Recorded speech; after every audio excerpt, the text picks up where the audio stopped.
بسم اللہ الرحمن الرحیم. السلام علیکم سامعین. اس دفعہ بھی ہر دفعہ پروگرام کرنے سے پہلے کچھ میں اپنی رائے کا بھی اظہار کرتا ہوں، لیکن اب تک مجھے کچھ وہ بات نہیں ملی جو فوری جواب آ جائے کہ بھئی یہ کیسا رہا، وہ کیسا رہا. لیکن بہت تھوڑے سے لوگ جو پرماننٹ ہوتے جا رہے ہیں وہی جواب دے دیتے ہیں کہ بھئی یہ پروگرام میں یہ خرابی تھی یا یہ اچھائی تھی.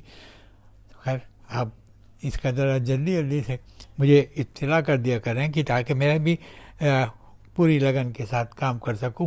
اب تو طبیعت بہتر ہوتی جا رہی ہے، وہ تکلیفیں جو پھول تھیں وہ اس میں کمی آتی جا رہی ہے، اور انشاءاللہ ایک دن آپ کو اس کی بھی اچھی خبر مل جائے گی کہ طبیعت بالکل صحیح ہو گئی. ویسے بھی صحیح ہے، اب اتنا تو نہیں ہوگا کہ ایک دم کودتے پھریں گے.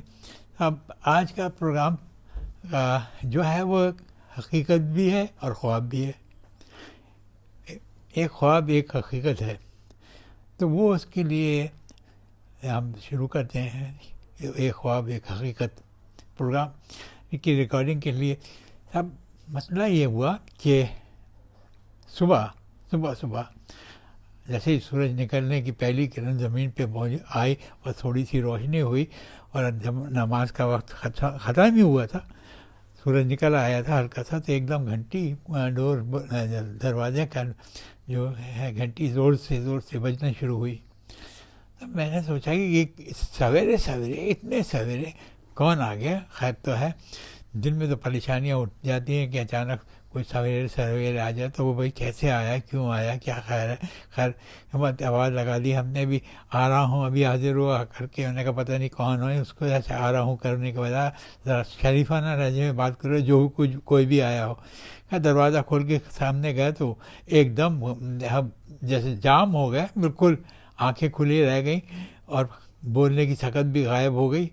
میری سمجھ میں نہیں آیا یہ ہوا کیا. تو سامنے دیکھا میرے والد اور والدہ دونوں کھڑے مسکرا کے میری طرف دیکھ رہے ہیں. کہنے لگے بھائی گھر میں نہیں بلاؤ گے، گھبرا کیوں رہے ہو. یہ دو موقع تھا اس دفعہ اپنے جشن میلاد النبی کا، تو ہم نے بھی کوشش کی کہ ہم بھی کراچی آ جائیں. تو وقت پہ تو نہیں آ پائے مگر آ گئے. تو ہم نے کہا جی اچھا آئیے، اندر تشریف لے آئیے، ہم دونوں آپ کا منتظر ہیں. آپ آ گئے. چلو اتنی دیر میں بیگم کو پتہ لگا کوئی آیا ہے، تو وہ جلدی سے گھبرا کے جو آئیں، فوراً دیکھا اماں ابا بیٹھے ہوئے، تو پلٹ کے پھر بھاگی. میں نے کہا کہنے یہ کیا ہوا اس کو. میں نے کہا جی وہ بے فکر رہی، پچھلے دروازہ نہیں ہے، کہیں جائے گی کہیں نہیں بھاگ کے. وہ دوپٹہ اڑ کے واپس آ گئیں، کیونکہ ساس سسر آ گئے تھے، جن کو ساس کو تو اماں سے اچھی ملاقات رہی، ابا سے نہیں ہو رہی، کیونکہ ابا ان کی آمد سے پہلے ہی رخصت ہو گئے تھے. اب باتیں ہوئیں تو میں نے اشارہ میں کہا کہ اس وقت صبح ہے ناشتہ کریں گے. میں نے کہا چلیے آج آپ کو کام سے ایک جگہ جا رہا ہوں، آپ کو بھی ساتھ چلیے. وہ تو خیر ہمیشہ سے شوق ہوتا ہے ان کو کہیں نہ کہیں باہر جانے کا. تو میں نے کہا چلیں گاڑی میں بیٹھا کے پہلے ہی ہم پیٹرول پمپ پہ گئے، اور پیٹرول 500 کا نوٹ دیا، اس کو کہا ڈال دے. اس نے 4 لیٹر تقریب 4 لیٹر کے بعد پیسے بچے تھے، اس نے پیٹرول ڈالا اور پیسے کچھ چینج لا کے دے دی. اب میں نے ایک ہی نظر میں سب دیکھ لیا اور کہنے لگا بھائی یہ تو بتاؤ، پیٹرول 500 کا نوٹ تم نے دیا اور یہ کچھ چینج واپس ملی اور 4 لیٹر پیٹرول پڑا اس میں، تو کیا ہو گیا؟ یہ 4 لیٹر تھا، 4 گیلن تھا؟ میں نے کہا سر نہیں، 4 لیٹر تھا، 4 گیلن نہیں تھا. یہ 4 گیلن کے بلکہ 1 گیلن تھا، کیونکہ 4 لیٹر کا 1 گیلن ہوتا ہے. کہنا ہاں وہ تو صحیح ہے، لیکن پیسے کتنے لیے؟ میں نے کہا میں کہ آپ چھوڑیں نا، پیسے کا کیا ذکر کر رہے ہیں. کہنے لگے بھائی ہمیں معلوم تو پتہ چلے کہ کیا ہے، زندگی کیسے گزر رہی ہے، کیا حال ہے، کیا اکنامک کنڈیشن ہے، کیا لوگوں کے سروائیول کے چانسز ہیں. کہ میں نے کہا جی 400 اور کچھ 8 روپے کے حساب سے 432 روپے، تقریباً 32-36 روپے کا بنا ہے. کہنے لگے 1 لیٹر 100 اور 4 اتنے. میں نے کہا جی. کہنے لگے میں نے کہا آپ کو یاد ہے وہ ہمارے پاس ایک گاڑی ہوتی تھی اوپل کیپیٹان 6 سلنڈر کی بڑی سی، سب بیٹھ کے چلے جاتے تھے کہ ہاں ہاں وہ اسی کو سوچ رہا تھا میں بھی. تو اس زمانے میں پیٹرول تو بھائی جہاں تک مجھے یاد ہے 3 روپے گیلن ہوتا تھا. میں نے کہا 3 روپے گیلن تو ہوتا تھا ابا، بالکل صحیح فرما رہے ہیں آپ، لیکن اس کے ساتھ مجھے بھی تو دیکھ لیجیے ایک نظر، میں اس زمانے میں کیسا تھا اور اب کیسا ہو گیا ہوں. کچھ تو فرق آئے گا. وہ فرق اس صورت میں آیا کہ پیسے ہر چیز کے بڑے ہوئے ملیں گے. کہنے لگے اچھا سب چیز کے. میں نے کہا جی ابھی پیٹرول ڈلانے کے بعد آپ کو ہم یہاں کی حلوہ پوری کھلائیں گے. کہنے لگے حلوہ پوری. میں نے کہا جی ہاں. میں نے اس کو فون کر کے کہہ دیا تھا کیونکہ حلوہ پوری کھانے کا بہترین طریقہ یہ ہے کہ شروع کے جائے جب کہ تیل تازہ پڑا ہوتا ہے، وہ دن بھر جلنے سے بچ جاتا ہے. خیر حلوہ پوری کی دکان پہ پہنچے تو اس کو مسکرا کے دیکھا، 2-4-6 آدمی کھڑے ہوئے تھے. ہم نے کیونکہ پہلے فون کر دیا تھا تو ہماری پوریاں تلی ہوئی رکھی ہوئی تھیں. تو کہنے لگے، میں نے کہا جی بس لے کے آیا، وہ تل کے رگنی اور سے حلوہ بھی ہے، پوریاں بھی ہیں، سب کچھ ہے. کہنا اب جو میں پوچھا کروں بھائی تو اس کو بتا دیا کر، بس اور کچھ نہیں مجھے پوچھنا. میں نے کہا جی فرمائیے. کہنے لگے کتنے کی ایک پوری تھی؟ میں نے کہا کھائے ہیں آپ پیسے کیوں دیکھ رہے ہیں؟ بہت پیسے ہیں، نہیں ہوں گے تو آپ سے لے لوں گا. کہنے لگا نہیں بھائی ایک بات تو بتاؤں، میں ہمارے پر پابندی ہے، ہم یہاں پہ آ کے کوئی چیز کھائیں گے نہیں، کوئی چیز پئیں گے نہیں، اس قسم کی کوئی بات نہیں کریں گے جو ہماری صحت کے خلاف، صحت نہیں بلکہ جو وہاں سے آنے کے لیے شرائط تھے ان میں ایک یہ بھی شرط تھی کہ آپ بالکل نہیں کھائیں گے کوئی. میں نے کہا ہاں اچھا وہ تو سمجھ گیا میں، اور اس کی وجہ بھی سمجھ گیا. کہنے چلو اچھا ہے، سمجھ گیا تو ٹھیک ہے. تو 20 روپے کی پوری تو ہم نے کھائی تھی. 8 آنے کی پوری ہوتی تھی. میں نے کہا جی ہاں بالکل 8 آنے کی ہوتی تھی، اچھی خاصی بڑی بھی ہوتی تھی، اور اس میں حلوہ تھوڑا سا تو مفت کا ہوتا تھا تاکہ آپ لے لیں پورا، اور باقی آپ پیسے میں آدھا کلو 1 کلو 1 پاؤ جو جیسا آپ کا مرضی ہو وہ لے لیں. تو میں نے کہا جی پوریاں لے کے ہم نے رکھ لیں. کہنا بھائی ہمیں کھانے کے لیے بالکل سختی سے پابندی ہے، اور آپ جانتے ہیں کہ اگر پابندی کی تو پھر کیا ہوتا ہے. میں نے کہا جی نہیں بالکل ایسا نہیں ہوگا، آپ مت کھائیے گا، بلکہ آپ خوشبو تو سونگھنے پہ پابندی تو نہیں ہے. ایسے کہنے لگے نہیں بھائی آپ خوشبو سے کوئی فرق نہیں پڑتا، پیٹ میں نہ جائے. خیر وہاں سے جب ہم نکلے تو سامنے ایک مارکیٹ سی نظر آئی. کہنے لگے یہ کیا ہے؟ میں نے کہا یہ مارکیٹ ہے جنرل گروسری کی، گوشت کی، مچھلی کی، مرغی کی، سب.